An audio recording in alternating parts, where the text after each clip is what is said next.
Arab.com, ya. Bangunnya sudah bener. Sayang kalau harus diputar-putar lagi, akhirnya hilang waktu.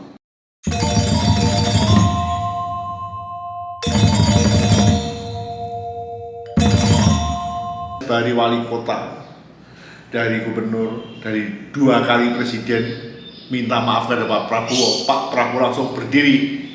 Siapa Pak Presiden?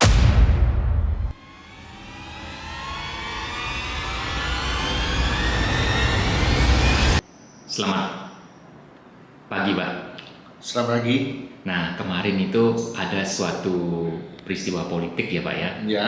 yang sebelumnya kita menganggap itu masih suasananya suam-suam kuku ya, setelah pertemuan atau acara ulang tahunnya Golkar di mana Pak Jokowi hadir. Ya. Dan beliau bilang jangan sembrono mencari capres dan cawapres. Nah, ketika hadir di ulang tahunnya Perindo dengan ketua umumnya Haritanu, bagaimana Bapak melihat acara tersebut kemarin compare to Golkar? Iya, itu sangat menarik. Acara Perindo itu sangat menarik karena setiap acara-acara demikian saya juga tidak bahwa Pak Jokowi selalu mempunyai kata-kata kunci yang kemudian menjadi buah bibir atau inspirasi. Saya melihat di dalam acara Perindo ini luar biasa. Seperti pada saat di Golkar, saya perhatikan ada 3 kata kunci yang disampaikan oleh Jokowi. 1, Jokowi dalam suasana kebatinan resah karena partai-partai ini mulai tidak kondusif di dalam bertarung, ya. Saling mencibir, saling mengalahkan, utamanya setelah Nasdem mencalon capreskan si Anies. Ini menjadi sangat kunci, sehingga Jokowi menghimbau sebagai negarawan jangan itu dikembangkan kemudian menjadi pertikaian sehingga timbul namanya apa susahnya di saling memuji kan enak didengar, apa susahnya di saling menghormati kan beda. Itu 1. Jadi keresahan Jokowi ini menjadi suatu harapan itu di dalam sampai dalam konteks Perindo. Kedua, ada satu akseptabilitas penerimaan ya bahwa Perindo ini tumbuh pesat dalam track yang benar di kacamata khususnya Jokowi. Ini hebat, disampaikan eksplisit mengenai capaian 4,5% dan lain sebagainya, cara mencapainya tidak heran seperti yang dipidatokan oleh si Haritanu. Karena apa? Haritanu kalau saya lihat mengelola partai ini di tahap awal seperti mengelola dia punya grup perusahaan.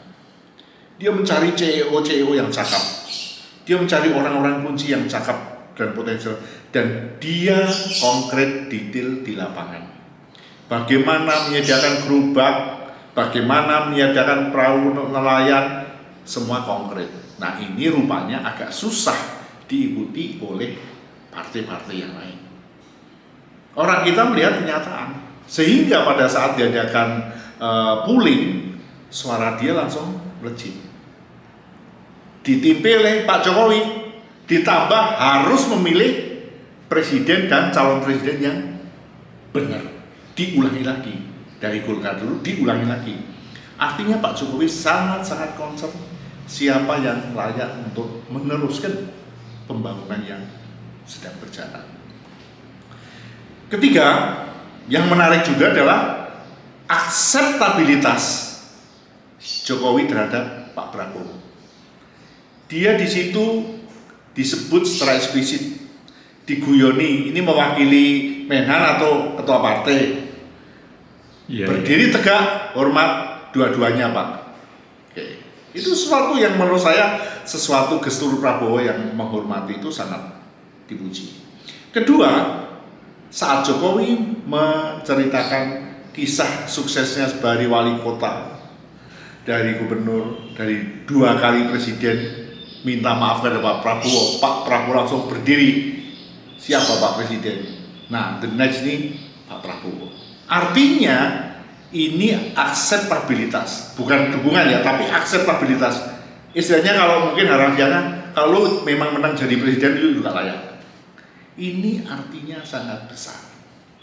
Dan ini dijadikan satu rangkaian di dalam Perindo itu. Bahkan kalau kita lihat press release-nya itu menarik. Haritanu menyampaikan, saya sebagai ketua partai membawa Perindo itu mengikuti apa kata Pak Jokowi. Orang mau ngomong apa saja, karena dia bilang ini tracknya sudah benar, bangunnya sudah benar. Sayang kalau harus diputar-putar lagi, akhirnya hilang waktu. Indonesia tidak bisa sampai 2045 menjadi Indonesia emas. Itu yang menarik secara. Itu yang saya bisa petik ya dari pernyataan ulang tahunnya Perindo semalam. Itu menarik. Artinya Jokowi ini mampu menggugah lagi nih kepada partai, kepada rakyat Indonesia. Nih loh, arah kalian tuh ke sono gitu loh. Apakah ini bisa dilihat atau dianalisis bahwa sepertinya Pak Jokowi menunjukkan dirinya sebagai seorang kingmaker, karena Bapak bilang tadi ada akseptabilitas untuk Pak Prabowo sebagai capres pada 2024 nanti. Dari Pak Jokowi pasti tidak akan pernah keluar bahwa dia sebagai kingmaker. Dia harus mendudukkan segala sesuatu sesuai konstitusi, bahwa yang mengajukan calon presiden adalah partai-partai. Tetapi secara intrinsik, secara kedalaman perasaan orang, ya orang mengatakan ini bahkan menjadi bagian utama dari kingmaker. Karena kalau gerbong-gerbong itu semua mengacu Jokowi, akhirnya apa? Tidak disadari juga partai ini kan ingin menang, ya mengacu pada Jokowi. Artinya apa? Ya sesungguhnya Jokowi ini kingmaker, the real kingmaker. Nah, kemudian kan begini, Pak Prabowo memang sudah kita anggap berkoalisi lah dengan PKB, Partai Kebangkitan Bangsa, dengan ketua umumnya Caimin atau Mohaimin Iskandar. Tetapi sampai saat ini belum resmi bahwa Caimin lah yang akan jadi cawapresnya. Walaupun sepertinya kalau kita lihat Caimin, mungkin dalam orang bilang ya, anak-anak zaman now bilang ngarep.com gitu ya. Ngarep.com, ya. Nah sekarang bagaimana nih Pak?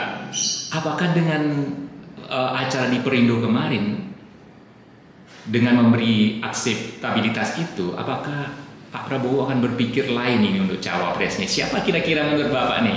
Apakah Caimin atau ada tokoh lain Pak?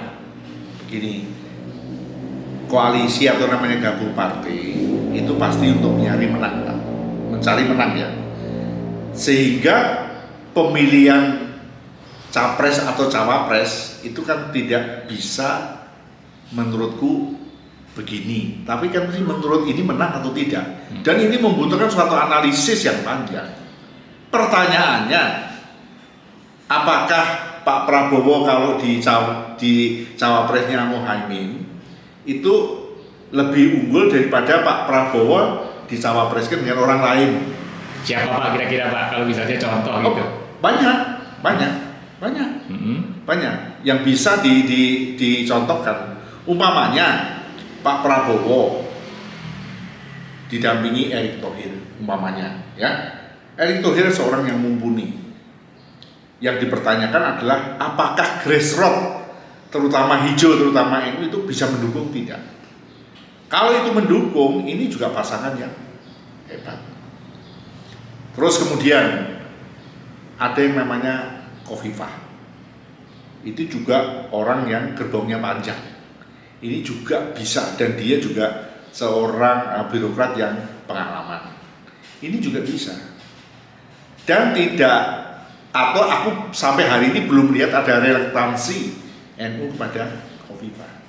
Tetapi maaf, kalau dengan Caimin saat ini sedang ada relaktansi NU dengan Caimin, PKB-nya ini. Sepertinya ini bukan pilihan. Ini menurut pendapat saya. Jadi menurut Bapak antara Caimin dengan NU itu dalam tanda kutip itu kurang mesra gitu ya Pak ya? Jadi kalau Caimin nanti pada akhirnya dia akan realize yang paling penting partainya ikut ke bawah ya. Yang paling penting mudah-mudahan juga suaranya nambah karena dukung Prabowo, itu yang dicari. Tapi saya pikir Caimin juga merasa bahwa dia untuk menjadi cawapres itu masih ada yang lain yang mungkin lebih tepat. Ini pikiran saya. Coba kita lihat aja nanti.